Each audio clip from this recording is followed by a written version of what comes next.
All right, good afternoon or good morning, depending on where you're joining from. My name is Catherine Chan, and I'm on the Georgetown MBA admissions team. I'm really excited to be introducing Professor Jeff Reid, who's the founding director of Georgetown Entrepreneurship and a professor here at the McDonough School of Business. So I'll turn it over to Jeff. However, if you have any questions, feel free to drop it into the Q&A or the chat box. Awesome. Thank you, Catherine. Thanks, everybody, for being here. As Catherine mentioned, we'd love to have questions, so feel free to pop those in at any point. I do have a brief presentation to kind of give an overview of our entrepreneurship offerings for MBA students here. And so I'll go through the presentation, but definitely encourage Q&A here as we go. All right. So a little bit just briefly about me. More than anything, I love helping MBA students figure out how to make the best of their life, right? That's what I do more than anything. I do remember being an MBA student. It's been a little while, but I still remember that. And I know it's an exciting time. It's important decision-making about your life and your career. I have done a few entrepreneurial things in my life, but more than anything, I've been building these kind of entrepreneurship centers. In addition to working at a startup and some other things, this is really what I get most excited about. So I love it. I learned a lot when I was a student about kind of how to figure out what your best path is in life. And if I can help you do that, that's what I absolutely love to do. So about entrepreneurship at Georgetown, first, we've got a ton of our MBA students who have gone on and started great companies. Some of these are maybe household names, some of them maybe not, but I can tell you there's a wide variety of success stories, whether it's big tech companies like Dialpad with Craig Walker, or more recently, we have a company like Mas Panadas or Latin Goodness. You can see a picture here in the middle of Maria, who started what's now a national brand of food. Other companies, whether it's how to coach people to do online dating, childcare, tech companies, backpacks, all kinds of fun things that Georgetown MBAs have gone out and done and created. Other Georgetown alumni too, like amazing food and beverage companies like Super Coffee, Halo Top Ice Cream, Sweet Green. Tons and tons of Georgetown alumni have gone out and started great companies. So that's one of the messages we have here, is that you'd be part of an amazing community of people who have started great companies. But it's not just about startups. Our program recognizes that not every student that is interested in entrepreneurship is aiming to start a company right away. Maybe you want to learn how to be entrepreneurial in a bigger company and a different type of organization. Maybe it's something you want to do someday later in your life, is join a startup or be a founder. Maybe you want to become a venture capitalist or do something like a search fund where you acquire a business. There's lots of different ways that entrepreneurship can be part of your life and career, and we recognize that very much. Some of the things that our MBA students are often very interested in include, how do I join a high growth company? How do I be part of a team? And that's something I did earlier in my career. I joined a company where 3 other guys were the founders. I was part of the early management team. They raised some venture capital. It was an amazing experience to grow the business and to learn as a part of that kind of a team and add value. And so something I encourage you to consider. So again, it's not just a right now thing. It turns out that the median age of a first-time founder is close to 40 years old. So it's not something that everybody does right out of school. Maybe you do something else for a few years, and then you run into that great startup idea. Maybe it's one of your Georgetown MSB classmates comes to you and says, hey, you remember that idea we had? Let's start a business together. So a lot of things can happen at different points in your life and career, and entrepreneurship can be part of that. It's important to note that in our world today, the pace of change is growing. It's only increasing. Disruption is happening everywhere, whether it's because of a global pandemic or the growth of AI or climate change or government change or any kind of technological advances. There's a lot of things changing. And we believe that entrepreneurship and being an entrepreneurial thinker gives you an advantage when disruption happens. Disruption creates opportunity. And if you can take advantage of that opportunity, then you're not going to be a victim of it. So there's probably no 30-year career in anybody's future today. Things are going to change, and there's a lot of disruption going to happen. So be be somebody who benefits from that, not be a victim of it. All right, let's see. So our program has been ranked highly. We've had some success, whether it's #1 in the world for innovative and creative graduates, top 5 for exceptional entrepreneurial skills and drive. These are things that recruiters rank our graduates, and from our MBA program is among the best in the world. We've had other rankings where our program was ranked #1 in the world for the support we offer to MBA alumni entrepreneurs. So we're doing some things right here. It's pretty cool to be a part of this. We actually start with a core belief that entrepreneurship is perhaps the most, or certainly one of the most powerful forces for positive good in the world, for positive change. We think that entrepreneurs are solving problems, creating value, creating jobs, creating wealth. And when they do that with a level of ethics and treating people well, and a recognition for that what they do can be impactful for the common good, it's perhaps the most powerful thing you can do for the world. So we, as part of a Jesuit university, we think values are incredibly important.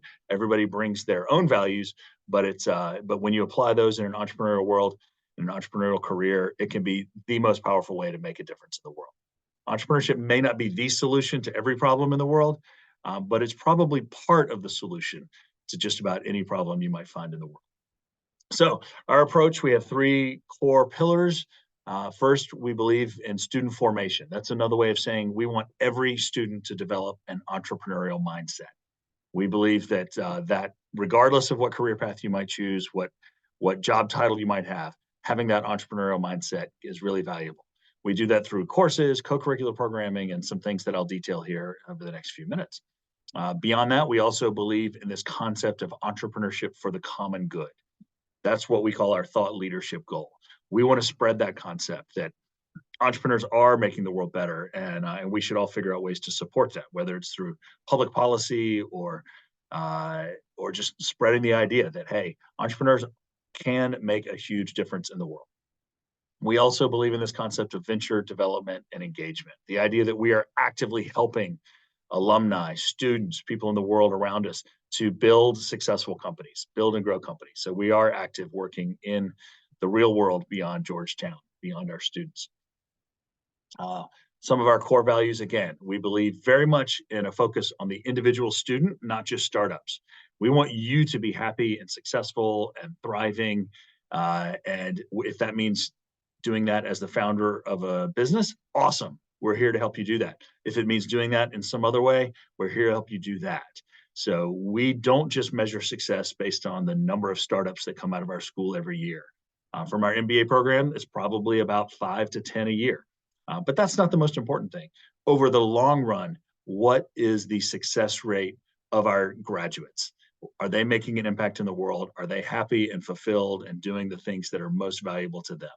That's how we like to define our own success here. We believe, again, in common good. How can entrepreneurs and capitalists make the world a better place? We have a global mindset.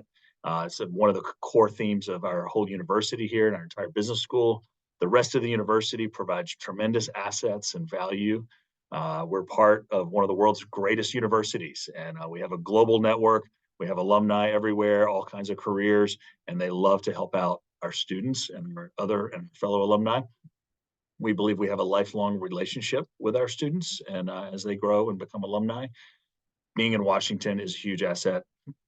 It's one of the top 10 startup communities in the world, and it does have a huge degree of inclusivity. Our city here, Washington, D.C., and the startup ecosystem is known as one of the best. It's ranked very high, if not top ranked, for things like women in entrepreneurship and people, traditional minorities in entrepreneurship. There's a huge amount of engagement and inclusivity here in our city, and we are a part of that, and we take advantage of that as well. So we actually believe in creating a community is perhaps one of the most important things we do. How do we do all this? One of the things we do, of course, is we have an amazing set of courses. We have a whole bunch of elective courses for MBA students, whether it's in entrepreneurship or venture capital. Our faculty are some of the best researchers in the world, But I think it's more important to note that we also have a ton of active entrepreneurs, venture capitalists, and angel investors teaching our courses. So they bring a huge amount of practical experience and knowledge into the class. It's a great group of faculty. Students rate them among the best every year, and we just I can't say enough about my colleagues here and the way that they bring value to our students. We also do a lot of things bringing in other experts. We have I think it's over 150 entrepreneur speaker examples every year, whether it's Nobel Prize winners like Muhammad Yunus or the founders of Sweetgreen, or recently we've had a new event we call Venture in the Capital as a summit for 2 years in a row that's brought some of the world's best entrepreneurs and venture capitalists to our campus. Lots and lots of opportunity. Part of that's being here in Washington, D.C., at the crossroads of global business. People are always coming through town, and it's not hard for us to get them to speak to our students. We do have what we call our venture development program. I'm not going to go into detail about what's on this slide, but the key thing here is we help students figure out, first learn just basics about entrepreneurship to understand an entrepreneurial mindset. Then if they do have a business idea, we have stages of growth that we can help the student go through. And it's start with an idea, get some feedback, maybe go through one of our pitch competitions, get some coaching and mentoring, go through an incubator program, et cetera, et cetera. And as you build a prototype and get market feedback, you can progress through the different stages of our venture lab and venture development program. And ultimately, some of our entrepreneurs go all the way through and achieve great success. One of the great things that that helps our students grow and our alumni is our group of entrepreneurs in residence. We have over 30, I think we're close to 34 now, experienced entrepreneurs who come from a wide variety of backgrounds, different types of industries, different types of companies, different stages. And they all love giving one-on-one coaching, advising, mentoring to our students and alumni.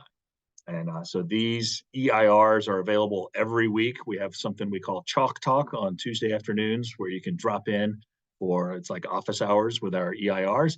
You can also reach out to them one-on-one for Zoom meetings, phone calls, coffee chats, all kinds of ways they are available to help and provide that individual attention that every entrepreneur needs. It's really an amazing group of people. Kind of fun too. Hopefully the picture shows it. Fun too. I see we do have some questions coming in. I'll try to dive into those here in a couple of minutes. We have a ton of pitch competitions, whether it's a 2-minute rocket pitch, which is sometimes the first time you might have ever pitched your idea to an audience, all the way up to our big one we call Bark Tank. We give out over $100,000 in prize money for that one. Usually goes to pretty established startups at that point. And we even have an alumni pitch competition that moves around the world and offers over $100,000 in investment opportunities for the winners of that one. Some of our recent winners of that competition have been MBA alumni. Something that we started over a year ago, just a little over a year ago, is a new program. We call it our MBA Startup Fellows. That's one where first-year full-time MBA students who want to spend their internship summer working on a startup, we offer a $10,000 stipend. So they can use that money to pay their living expenses, to pay for some of their startup expenses over the summer. And that allows them to forego more traditional kind of corporate internship and really focus on their startup. They also get a lot of individual mentoring and coaching. We have, in addition to the EIRs, we have other alumni who really love helping out this particular group of MBA aspiring entrepreneurs. And you can see here a testimonial from one of our first MBA Startup Fellows this year. The feedback was tremendous, and we're now selecting the next cycle for summer of 2024. One of the benefits to this program is getting membership in our Georgetown Venture Lab. The Venture Lab is a facility in downtown DC where it's primarily designed for alumni entrepreneurs. We have over 20 alumni-led startups that are members in our Venture Lab. They are at a variety of stages, a variety of industries, and our students get a chance to be a part of that entrepreneurial community. It's great to be around other entrepreneurs and to interact on a daily basis with folks who are trying to do similar things to you. So that program, the Venture Lab, is really focused on alumni, but our MBA startup fellows and there are other times when students get to interact as a part of that program too. It's one of the many programs we do that we have that focuses on alumni. We have students that start businesses and we do a lot for them. But usually if the business is growing, it's probably growing when you're no longer a student. And I just want to clarify, like, we love helping well beyond the years when you're a student. Some of the alumni who are in our venture lab graduated 30 years ago or 2 years ago or last May, right? It doesn't matter how long ago you graduated from Georgetown. We have our venture lab, we have our mentors, we have an angel investment network. We have a lot of resources designed to help alumni entrepreneurs. I think I mentioned earlier we got ranked #1 in the country as an MBA program that does help alumni entrepreneurs. That was Financial Times, I believe, that rated that one. So another program is our Venture Fellows. A lot of students are interested in venture capital. So we help MBA students and undergrads find 6 to 12-month apprenticeship type programs within VC firms. So our Venture Fellows program is highly selective. We have a lot of VC firms that come and interview students. They select. It usually runs January through the spring semester as a part-time internship, full-time paid summer internship, and then sometimes the students will stick around for the fall semester and continue working and make it a whole 12-month program. A lot of those students end up getting jobs and careers in the venture capital industry, or they go work for some of the startups that they might have worked with along the way.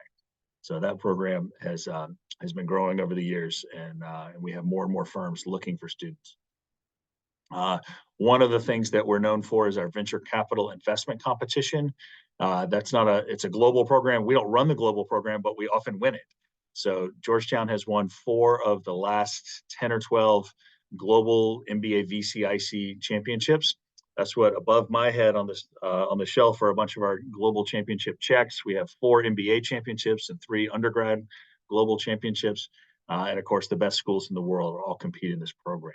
Our students often do really well as a result of the coaching, the coursework, the training, the venture fellowships, all the things that we offer students to learn about venture capital, help them succeed in this program against other schools. A few other things that are really important to talk about or to know about here. We do have a very active MBA Entrepreneurship and Venture Capital Club.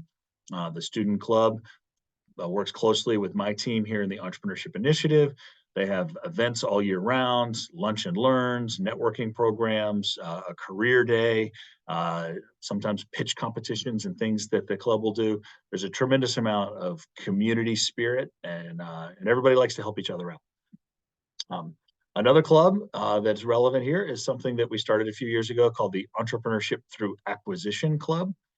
ETA is sometimes also called a search fund, where some people will search for a company to buy. They'll line up some investors, and when they find the right company, the investors will help them purchase the business, and then they become the CEO or founding or management team, not the founders, but they become the new leadership and management team of that business. That's a concept that's growing in popularity as we see in the U.S. Lots of baby boomers trying to sell the businesses that they've been running for a while, and other kinds of opportunities. And we've had a growing number of our alumni, including recent MBA graduates who went into the ETA process and have successfully acquired businesses and are running those now. We're going to be hosting a major ETA conference here at Georgetown this coming year. And this is a program we expect to continue to grow. I mentioned the VCIC is something we've done a lot in. I talked about our MBA Venture Fellows and Startup Fellows program. There's a lot of information on our website about entrepreneurship for MBA students here too. And I guess before I go into some of the Q&A, I'll just finish by saying we love building a diverse and inclusive community. We think entrepreneurship can be a lonely process, and we really try to solve for that by just welcoming people to be a part of the community, whether you're founding a business now, whether you just want to hang out with entrepreneurs and maybe never be a founder, all that's fine. It's really a wide open opportunity. I think there's very few things you could do better in life than being a part of an entrepreneurial community and making the world better through that. All right, so I'm going to take down my slides now and start looking at the Q&A here. I guess we don't get to see the faces of our attendees through the webinar process, but we'll see what people are asking here in the Q&A. Catherine, anything in particular you need me to do, or should I just start reading and answering these questions here? We can just go through the questions, Jeff. Cool. How many alumni from recent classes? That's a great question. I don't know exactly the numbers of graduates from the 2023 class started a business or joined a startup. I do know we've tracked that over the years, and it's usually around 10% of our graduates from any class will either start their own business or go to work in a startup. Those numbers actually have been growing. Some years they're up to nearly 20%, but I don't know exactly what the numbers were for 2023. I can also say there's a pretty consistent number that within 5 years after graduating, close to 20% of our MBA alumni will be either founding a business or working in a startup. So, the majority of our MBA students, the vast majority, do not start a company or go work at a startup when they graduate. But close to 20% are doing that within just a few years. So, but there is a maybe 5 to 10% of each class, maybe a little bit more, that will be founding a business or working in a startup even right upon graduation.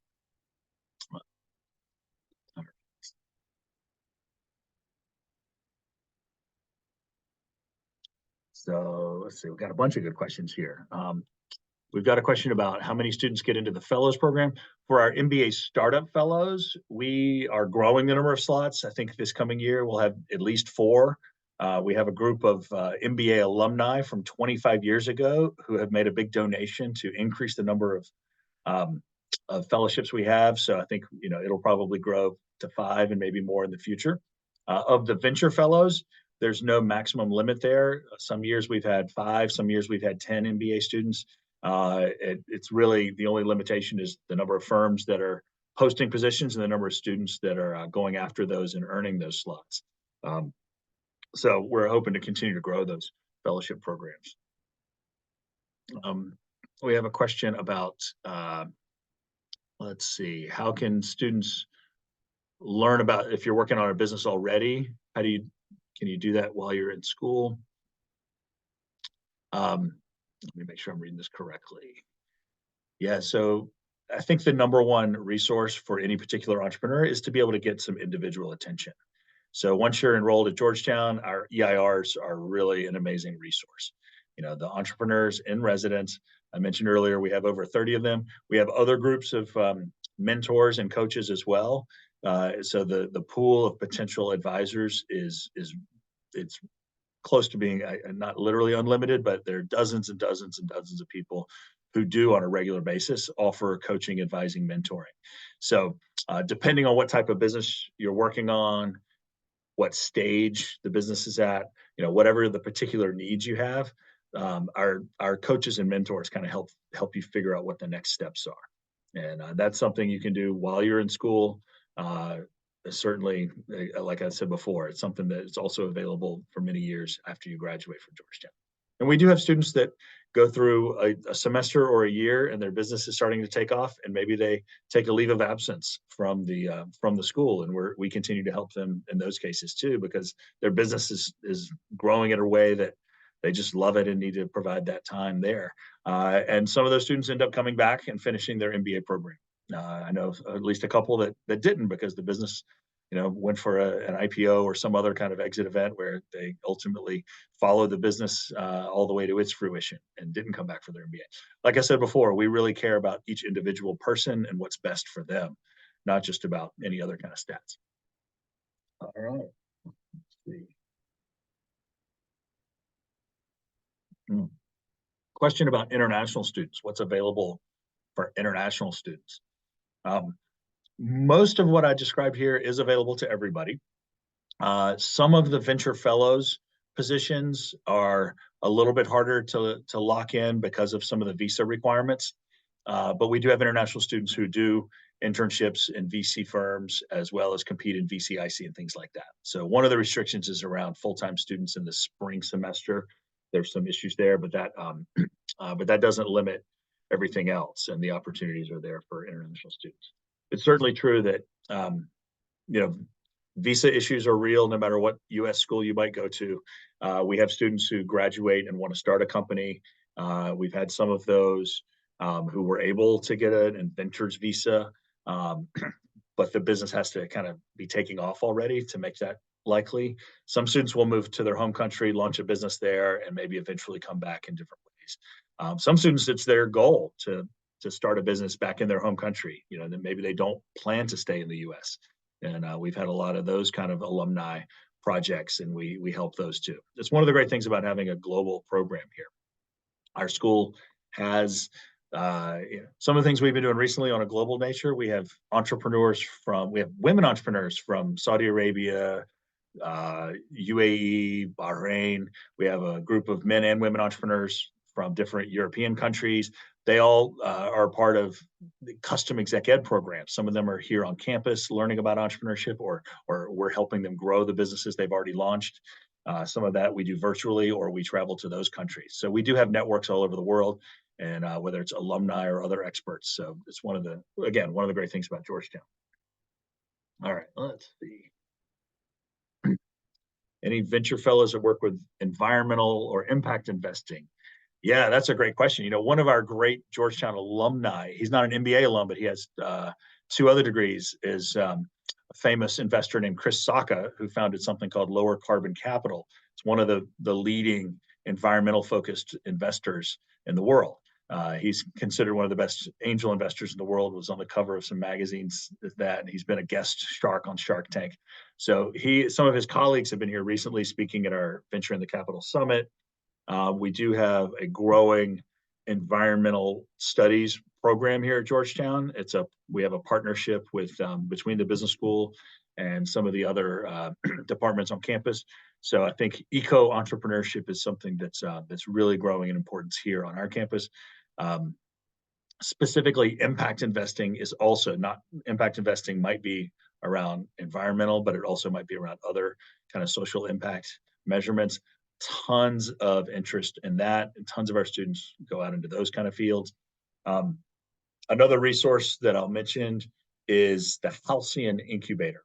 So Halcyon is it's a local program. It's 2 blocks from our campus. It's not run by Georgetown University, but we have a very strong partnership. It's one of the world's best accelerators and incubators for social impact ventures. They support for-profit social impact ventures that are trying to make a difference in the world while they're making money. And so there's a huge network there that we share, a lot of people and a lot of connectivity.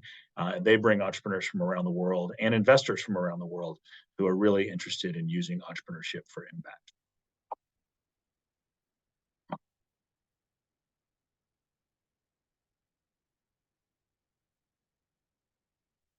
Lots of questions here. Let's see.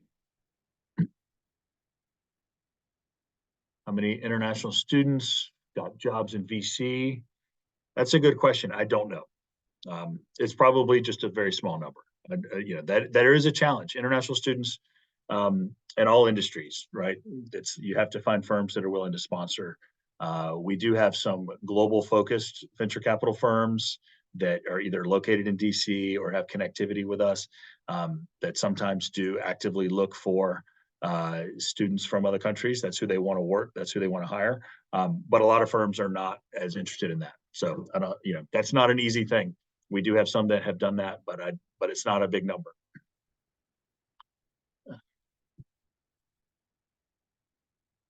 So clarification around the alumni. Yeah, it's actually pretty common. This is actually common around a lot of MBA programs, and not just Georgetown.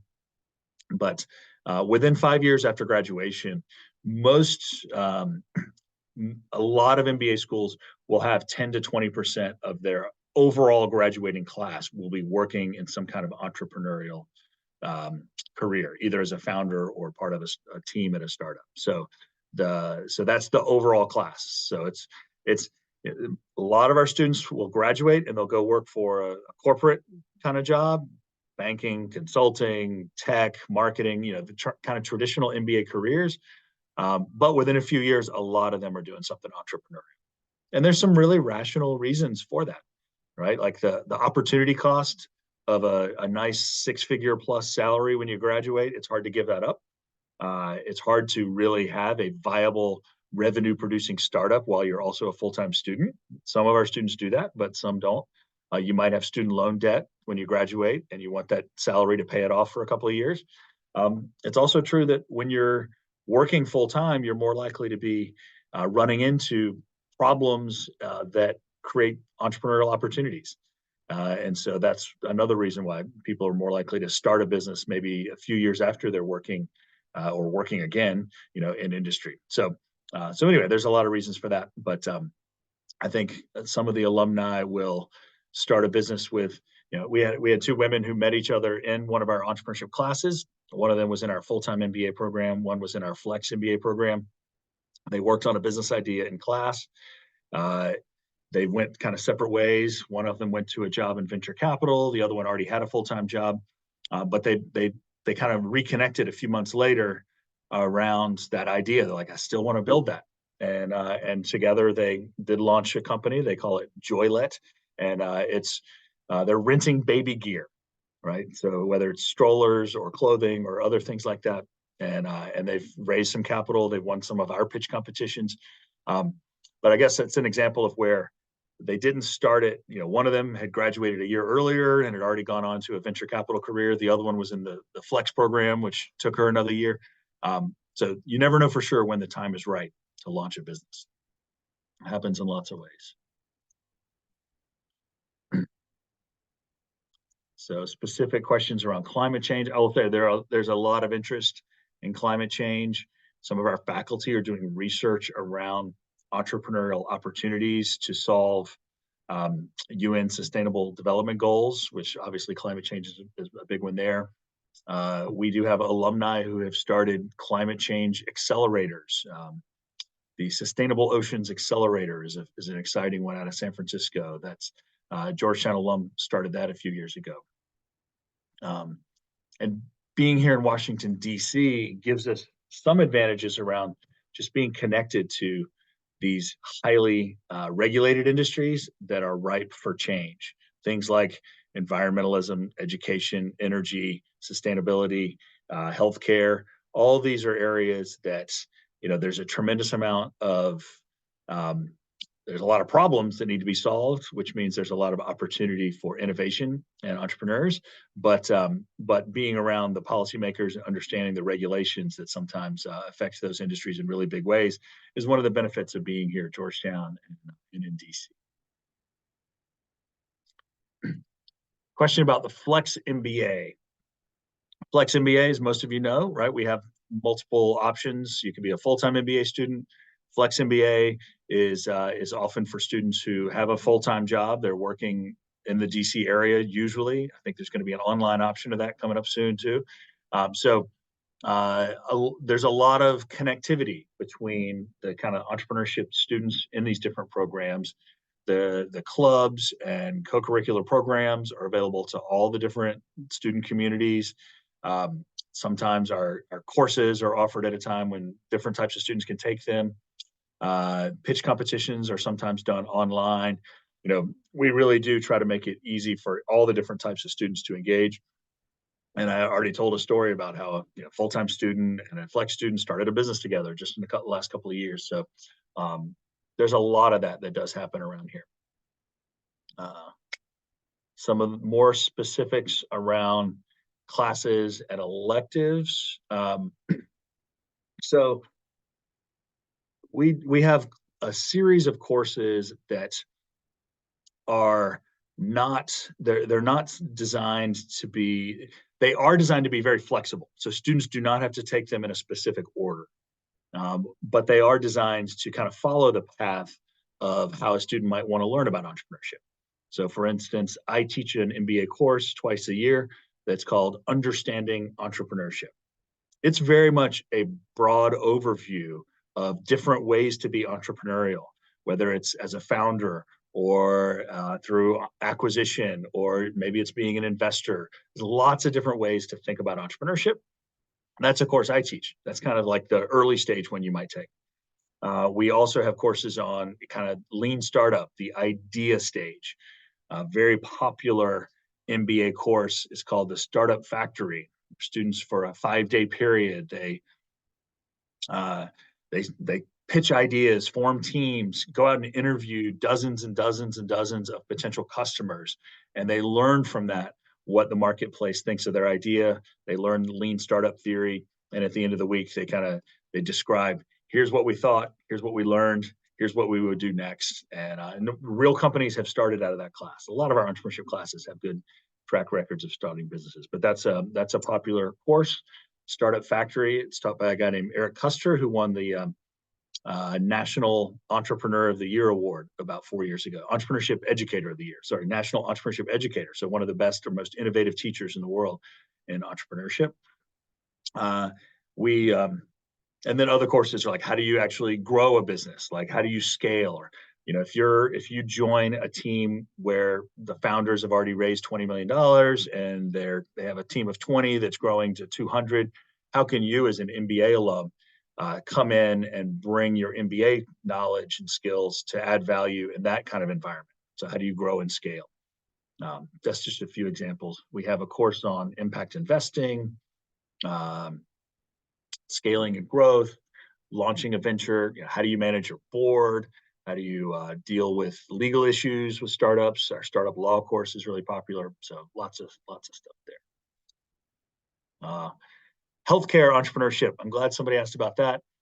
We have actually invested a lot recently in growing the healthcare and entrepreneurship programming. We do that in partnership with Georgetown School of Medicine, School of Health, the hospital nearby. We have a ton of alumni entrepreneurs, including MBA alumni, who are in healthcare entrepreneurship spaces, and we're building a big community around that. So there's some information on our website there. We expect there to be more and more in the future. The business school has recently launched a certificate in the business of health. So that's an official certificate, and we partner with that organization, with our colleagues in the Business of Health certificate and the Business of Health initiative. We end up doing a lot together there. Let's see. We have a question around, is it just DC, or do you do a lot in New York City or elsewhere? Georgetown alumni are everywhere. We have a huge concentration in DC. We have a maybe even bigger or close to big concentration in New York. We're going to have a huge entrepreneurship event in New York this fall. We had one last year in San Francisco. We've got one next month in Dublin, Ireland. So we're all over the place. I think our biggest cities are going to be DC, San Francisco, and New York. I can say the members of the Georgetown Alumni Angel Network they're located all over the world, but those are 3 of the biggest cities where they're located, which makes sense, right? San Francisco and New York are the 2 biggest startup hubs in the US. DC is kind of in that next tier. And then, we do have people in other parts of the world as well.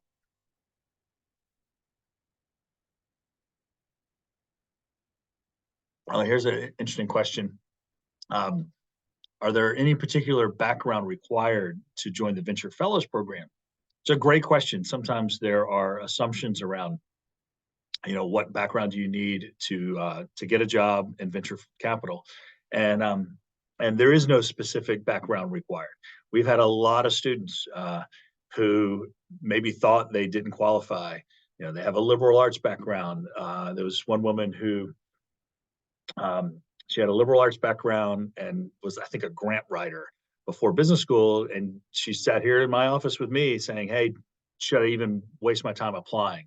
She ended up getting a great venture fellowship and full-time job working at a really good VC firm right across the river here in Arlington, Virginia. And so it's not just about what you've done, it's about the story you can tell about what you can do. We've had other people who've done technology sales or ran a private foundation, lots of different backgrounds. You can end up getting a job in venture capital. It doesn't mean it's easy, but it does mean it is available for those who really want to go after it. We don't make the selection for venture fellows.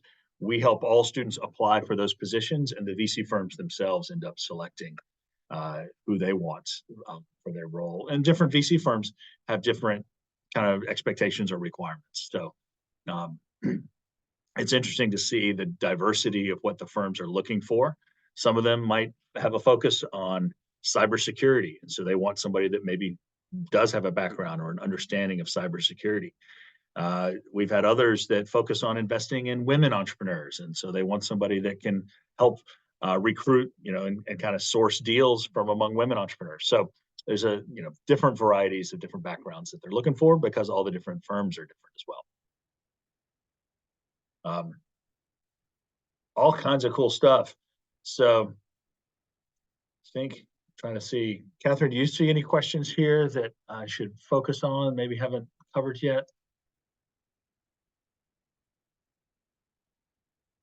I think I've gotten through all these. I welcome any more you might have. I'll keep an eye there. I do think there are a lot of great MBA programs.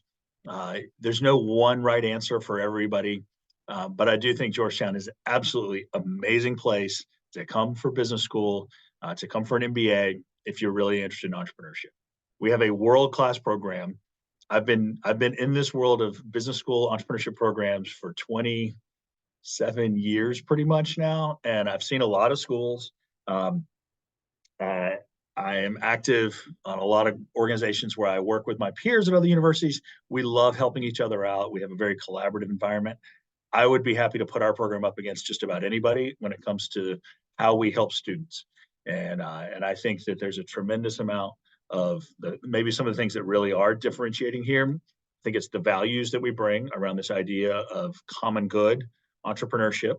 It's not just making a lot of money. We're okay with making money, but doing it with the understanding of how you're impacting the world around you. Huge benefit here at Georgetown.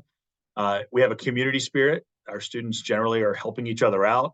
We're not competing heavily against each other for grades or resources, all that kind of stuff. And being here in Washington and part of the broader Georgetown community. Like this university, I'm not an alum. I've been here a long enough time where I am certainly biased in that sense. But I think this is one of the best places in the world to be. Being a part of Georgetown is being a part of a global community where people care about each other, care about making the world better. And I think it's just an amazing place to be. So if you're interested in entrepreneurship, I hope to get to know you here at Georgetown. And thanks for your interest. Our website at eship.georgetown.edu has a lot more information about our overall program, and certainly our admissions team can help you answer more questions along the way. So thanks for being a part of the webinar today. I really do think this is a great place for entrepreneurs, and I hope we'll see all of you here in the next year or however long it takes for you to get through the application process. So thanks for giving me this opportunity, and yeah, hopefully I'll see you soon. Be entrepreneurial. Yeah.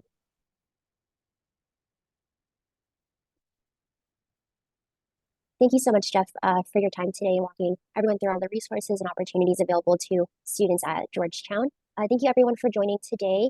Our round 3 deadline is next week, in specifically 7 days, Tuesday, March 26th. And so please feel free to reach out should you have any questions about the application or the resources that Jeff just went over. But thank you all for your time, and hope you have a great day.